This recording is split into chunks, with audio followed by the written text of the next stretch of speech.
You will see that today's webinar will cover an introduction of both the Pearce Data Hub and the NCSES resources and how these can work together to help you advance your research.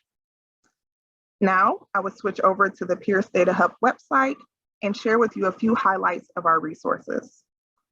I'm going to walk through the three main components of the website, the Pearce Data Hub. And with this, I hope that you get a thorough understanding of the hub and how it can be helpful to you in your research. So please get comfortable, and I hope you enjoy.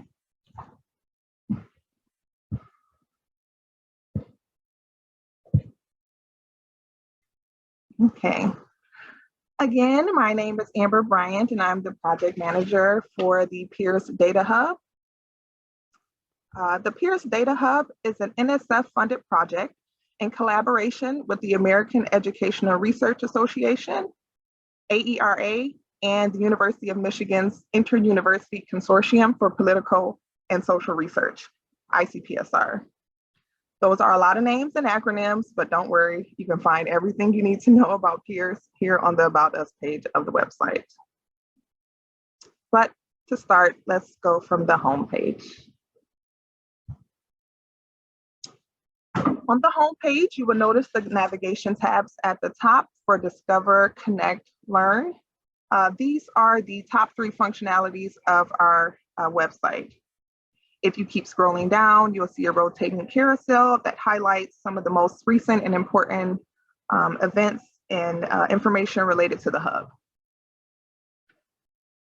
Here's a promotional video if you want to kind of learn about the overview.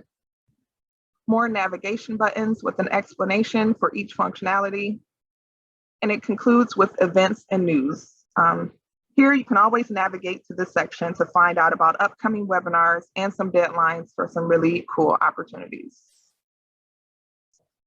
So let's go back to the top, and we're going to get started with Discover Data.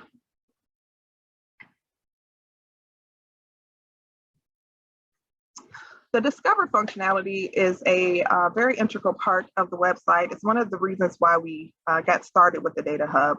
What we hope to do is to make education data visible and available to researchers in the research community. If you go to the Discover tab, you can search both data sets and variables. So let's click on data sets, archives, and databases to get started. On this page, you will see a search box along with search tips that allow you to type in variables and topics to discover available data sets. Data sets from here can be used for secondary analysis for almost any research question that you can think of or related to STEM and educational research. Our hopes is that you would come here, search for data sets, and then use them to do any type of quantitative analysis and to run secondary research, and then also to publish from that. We do have a few canned search options that you can click on. And let's just try student outcomes to see what it looks like to actually get some data. So now we're seeing search results that includes variables on students and students' outcomes. You can see that today we have over 90 studies that include the variables for student and student outcomes. Studies are uploaded every day to the archive, so this number will change on a daily basis. But this is what a results page would look like if you search for student outcomes.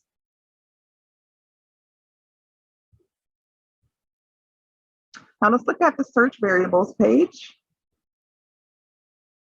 Oh. No, there's another feature, I'm sorry. You will also notice that we have several data sets that are already identified and organized by topic. These studies have already been hand selected for you to explore and to analyze. Some of them are publicly available already. You can click find the data and download it. Some of it is restricted where you will have to go through a few more steps. And we also have quite a bit of information from our NCSES partners. And you can find that here as well, public use and restricted use data. The bottom of the website, the Discover page ends with some archives and databases where you can go and find other data sets for your analysis. Now let's look at the search variable feature.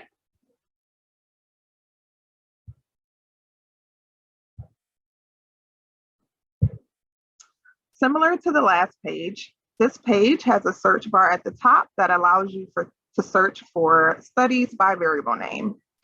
The text boxes around it, this one here to the side, as well as the one underneath, they give you tips on how to most accurately search for what you're looking for. And this is a great place to get started if you just want to see what we have.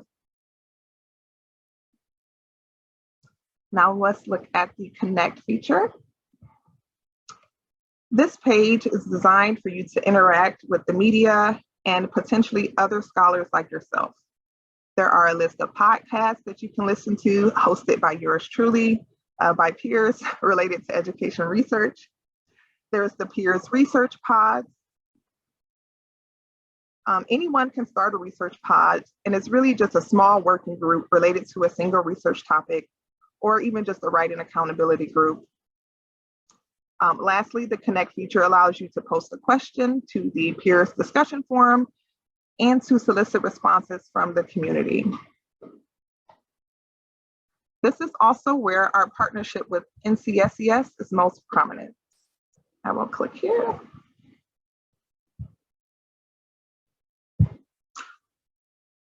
Here we go. We house the NCSES Data User Discussion Forum. This is a user-driven forum where you can pose questions and get and give responses related to NCSES data tools and science research in general.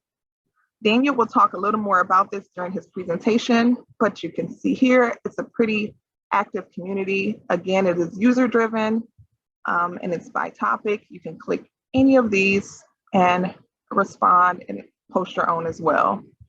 You do have to register down here at the bottom in order to post responses and also to give and receive posts and responses.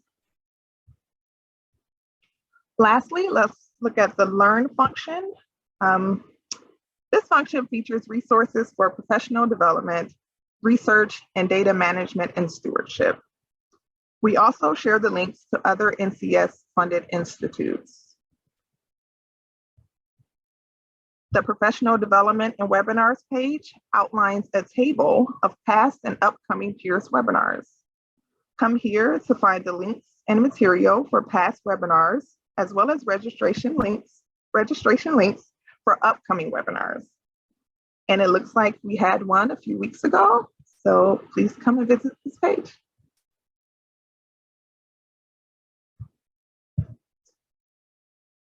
The Resources and Research page features some top peers related research materials, linked to the AERA Open Repository, and access to the best practices for managing data, to managing data guide.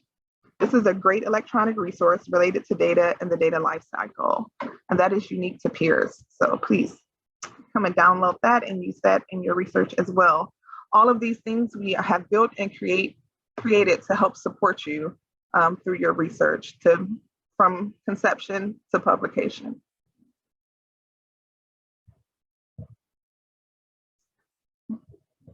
Okay, data management and stewardship. This page outlines resources by topic related to doing research, how to share data, pre-registering a study, and more. Come back here to check out and get help and the support you need to complete your research successfully.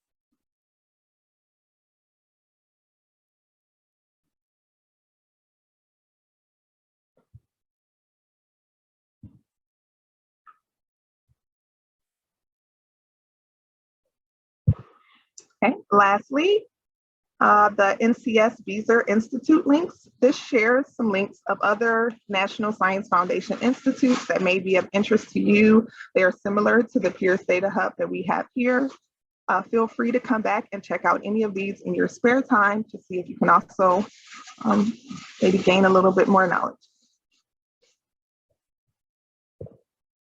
And the Peers Data Hub About Us page, again, this explains the goal of the Peers Hub introduces both partner organizations, and at the bottom, you will find a list of our partners, as well as our advisory committee and our staff.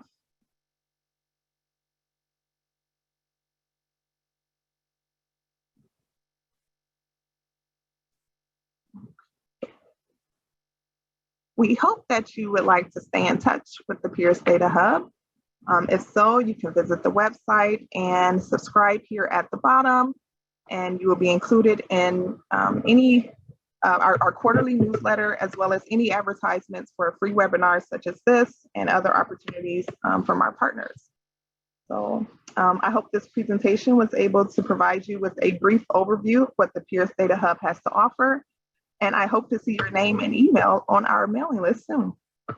Now I'm going to turn it over to Daniel Foley, who is a survey manager and senior analyst at the National Center for Science and Engineering Statistics at NSF. Thank you. Thank you, Amber.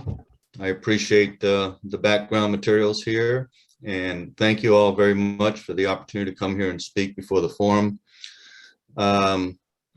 This is an excellent opportunity, I think, for collaboration and bringing more awareness to STEM research. Next slide, please. So, National Center for Science and Engineering Statistics measures America's progress in science, technology, innovation. Our mission is collect, interpret, analyze, disseminate objective data.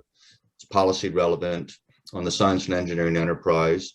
We're one of 13 principal statistical agencies in the federal government, all of whom have a particular mission statement around their data collection systems. Next slide, please. We are within the National Science Foundation Social, Behavioral, and Economic Sciences Directorate. It was in 2010 that we actually became a center for science and engineering statistics. And we publish a wide range of products, the most important of which will be our Science and Engineering Indicators Report. Comes out biannually on the even years. And in the odd years, biannually, we report out on women, minorities, and persons with disability reports. In addition, we have our ongoing products of InfoBrief, working papers, InfoBites, stats, and things. And our surveys, many of them will produce a cycle-specific set of data tables, a very rich set. We employ nationally and internationally recognized experts on the science and engineering information across the globe and nationally, internationally, and certainly with our own data systems. Next slide, please. So we canvass a pretty broad landscape for collecting information, organizations, people, covering, businesses, universities, nonprofits, FFRDCs, our other federal agencies, investments, and state governments. Our focus is on, of course, science and engineering college graduates, the graduate students, the S&E doctorate recipients, and a particular focus and interest is in early career doctorates. Next slide, please. So our areas of interest covering this enterprise includes the science and engineering workforce, a focus on research and development, where we're really looking at performance and funding. We just published something today on the amount of monies nationwide, over almost $700 billion the nation invests in R&D. We focus on higher education's efforts in research and development, and of course, much of that comes through in the form of basic research. We do government funding, we look at the STEM education, and of course, we see ourselves in the innovative and global competitive arena, and indeed look for how we stand and stack against other nations. Next slide, please. So when we talk about our people surveys and our topics with respect to the education workforce surveys, we have a survey of early career doctorates. We fielded that in 2017. It was primarily focused on early career doctorates in higher education institutions, our FFRDCs, and even at the NIH's intramural research program, which has over 2,000 investigators employed there. Another large survey we conduct is the National Survey of College Graduates. And since 2010, I feel that its linkage to the American Community Survey has tremendously enhanced the value of this survey as a rotating panel study. I encourage you to study up on its design. I think it really does well in looking at STEM graduates in the workforce. Another new survey that's out in the field now is the National Training and Educational Workforce Survey. This is focusing on the sub-baccalaureate population and is very complementary to the survey of college graduates. And then, of course, at the far end there, we have our survey of doctorate recipients. It's representing a population of over 1 million U.S. trained doctorates employed nationwide here, and also almost 200,000 residing outside of the United States, and but the vast majority employed, and many are employed in the academic sector out there. Our survey of earned doctorates is a census survey conducted annually. It reports out on all the doctorates awarded, and it's not specific to science and engineering, it's all doctorates. But it does form the frame for the survey of doctorate recipients, which is a focus on science, engineering, and health research doctorates. It does not cover professional doctorates, so we don't look at JDs or MDs. These other two surveys are based on establishments, so we asked higher education institutions about their enrollment of graduate students, particularly whether or not they're in master's programs or in doctorate programs. And we also inquire about their employment of the postdoctorates in their academic research settings. We have a survey of postdocs at the federally funded research and development centers. There are approximately 40 of them. I want to say about 30 of them will actually employ postdocs, and we get some of the characteristics of these postdocs relative to demographic and education in fields of study. And indeed, those are the topics as I've just discussed. Next slide, please. NCSES Commission, the Committee on National Statistics of the National Academy of Sciences, report on transparency and reproducibility of federal statistics. This report just came out last week.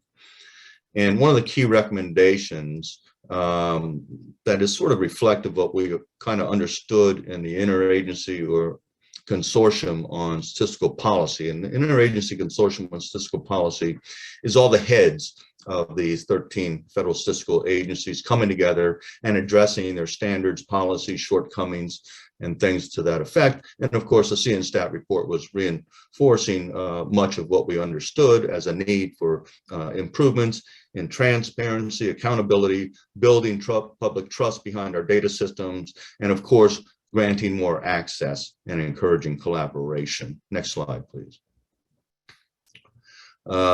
In particular, this recommendation 6.7 talks about the goal to create a mechanism that enables members of statistical programs user group to communicate directly with one another. And indeed, next slide. This brings us to where we are today. So I see this as a wonderful extension of what these recommendations were providing for us. And indeed, our understanding that this was going to be coming forward to us. And indeed, we wanted to make sure that we were on course to do things that would address these kinds of recommendations. It's sort of preempting what we figured would be coming out. Next slide, please. So what we have to help you get started is, of course, a wide variety of publications addressing that landscape I talked about earlier. We have a wealth of data. We have interactive data tools. The static tables, I think, can be very informative. Oftentimes people will bring in questions and we can just say, well, go to table such and such, and pretty much has the answer there.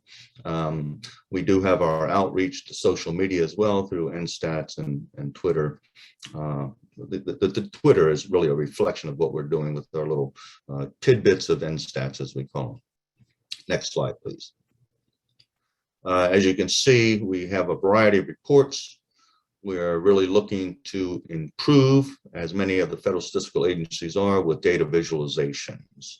And that, again, lends itself to the notion of outreach and sort of building trust and user-friendly and making sense of what we're collecting. Next slide, please. Here's a listing of the various sites for some of our most important reports: women, minorities, persons with disabilities, the science and engineering indicators. It's a very large compendium of information. The national patterns of R&D resources, that is what I referred to earlier. It just came out today and talked about the 638 billion, I think it was 638 billion, somewhere around there.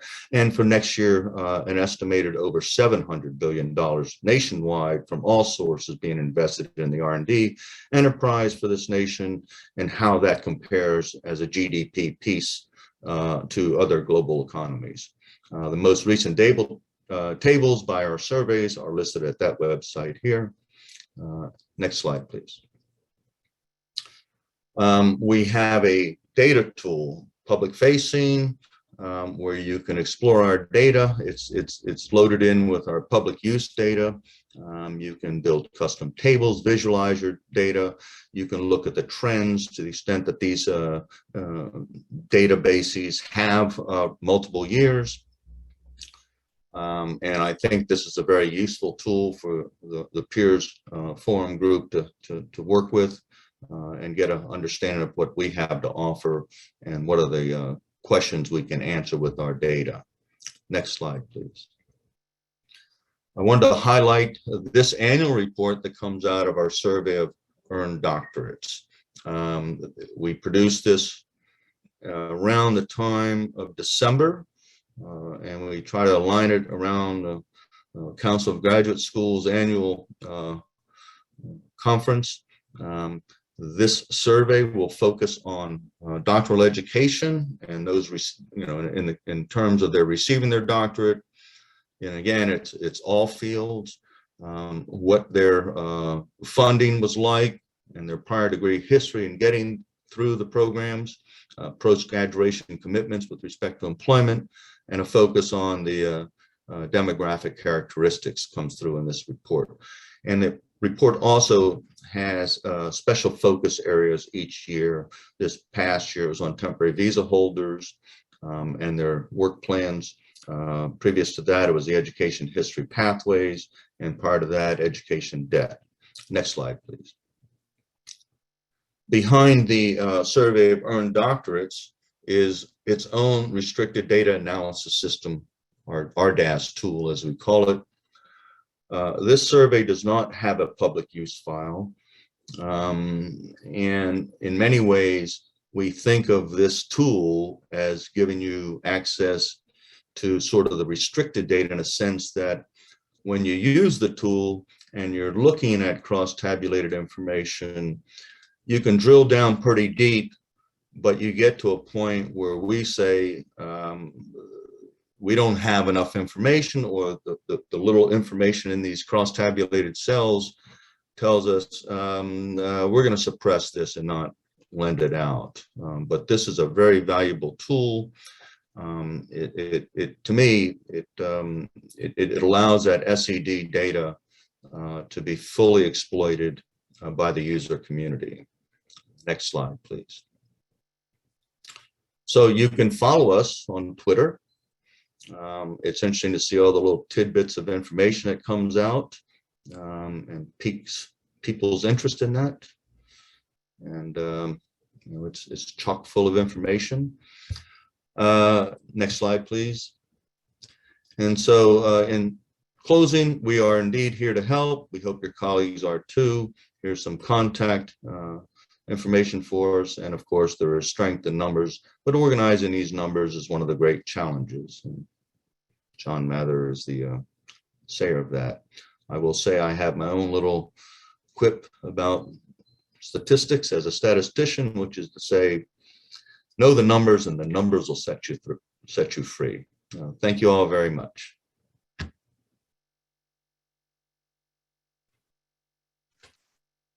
Thank you so much, Daniel. So now we're going to open it up for Q&A. I do see that we have a few questions coming in. We were trying to tackle them as they came. So yes, again, the webinar and the slides will be shared with you via email. They will be sent to the email that you used for registration. It takes a few days for us to clean up the captions, but then after that, you'll get it automated to your email. Do we have any more questions?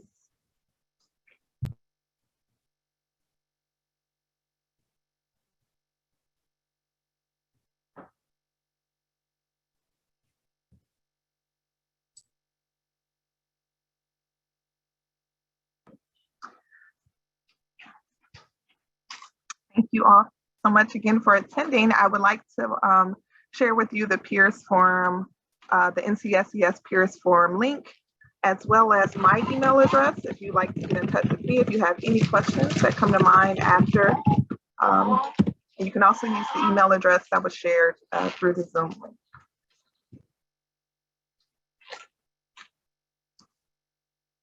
So we have a question in the Q&A about ways that researchers typically partner with us.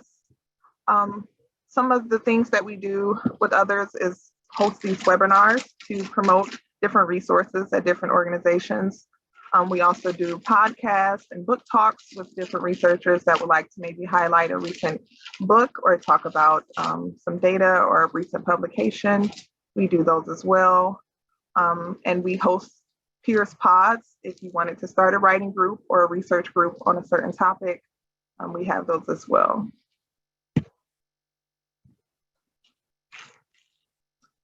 And do you need permission to use the data? The majority of the, the majority of the data on the Peers Data Hub is public use. So you can go on there, and when I first found out about it, it was really exciting to me. I felt like it was the answers I've been looking for, like everything I can find is right here. I just need to pull the right data set, Most of them are publicly available. There are some restricted access data sets that give you a little bit more information about the individuals, maybe more of a disclosure risk. So for those, you do have to fill out some restricted data access information. But yes, most of the data is available. Yes, and you can find the data under the Discover tab. So I'll share that with you again. And this shares the, and I'll even share my screen so that everyone can see.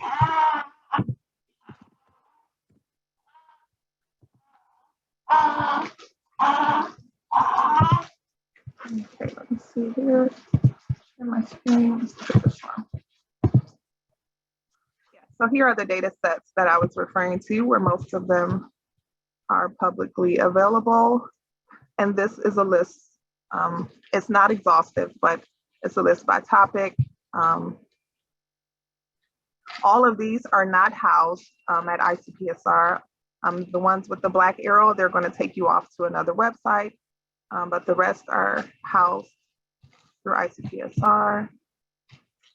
Again, these are data sets for you to download. If you have a research question already, or if you don't, you can always just find a data set that stands out to you or that's particularly in your field, and a question can pop out to you just from looking at it. And then from there, you could run a regression, get a publication. That's our hopes, to give you some low-hanging fruit. Yeah. These are the data sets here. Let's see what else we have. I don't believe we have an educational history pathway, so I apologize about that one.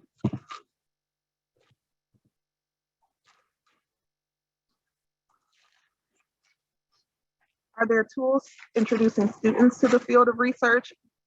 That's kind of what we hope this is used for. We want this to be for early career scholars or maybe postdocs or even doctoral students who are trying to write their dissertation.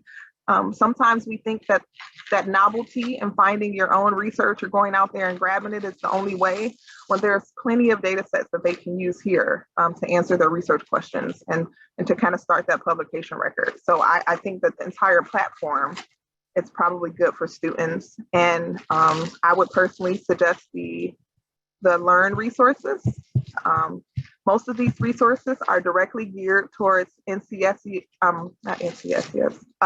NSF, National Science Foundation requirements and data management and stewardship, different things like that. So this is a great platform, the Learn section for students.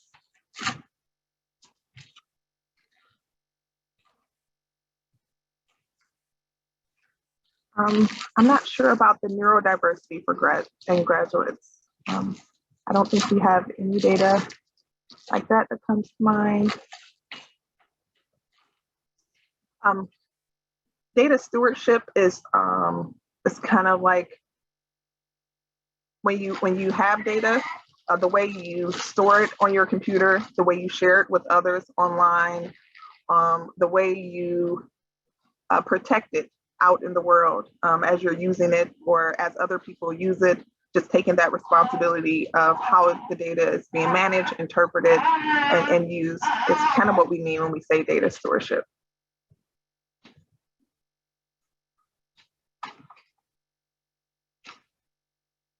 I'm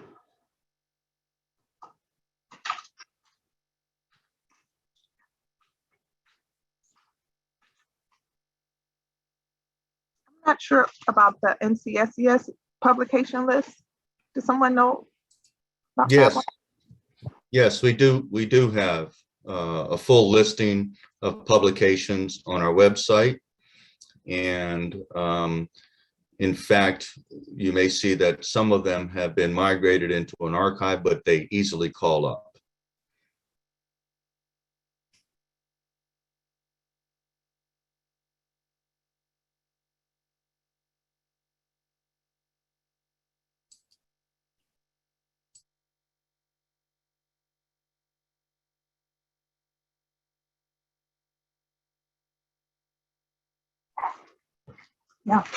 Yeah, thank you. Yeah, I would definitely start with some of the past webinars if you want to learn more about quantitative research.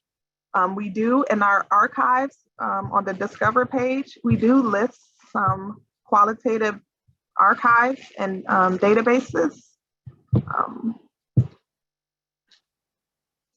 The qualitative data repository, you can go there and also find some qualitative data for analysis, and also the ICPSR summer program. That's a great place to go to if you're looking for some of the entry-level things you need.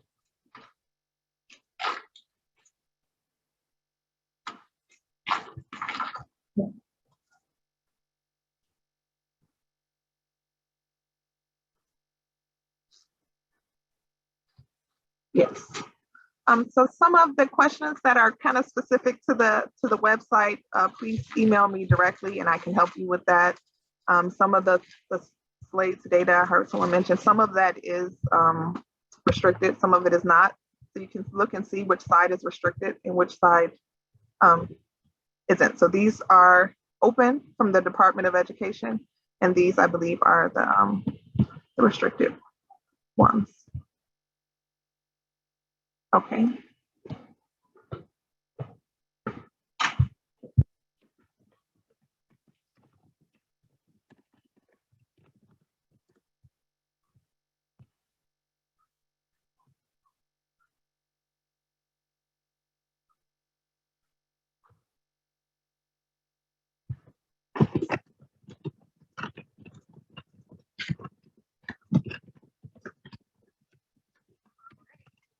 Is there another?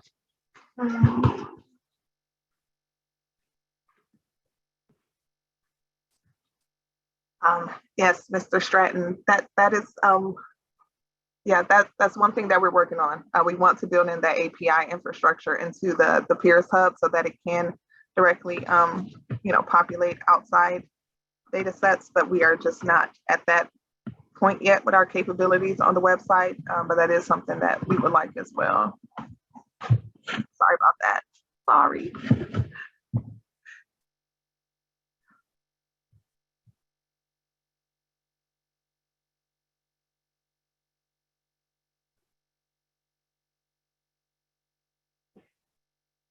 All right, thank you all again.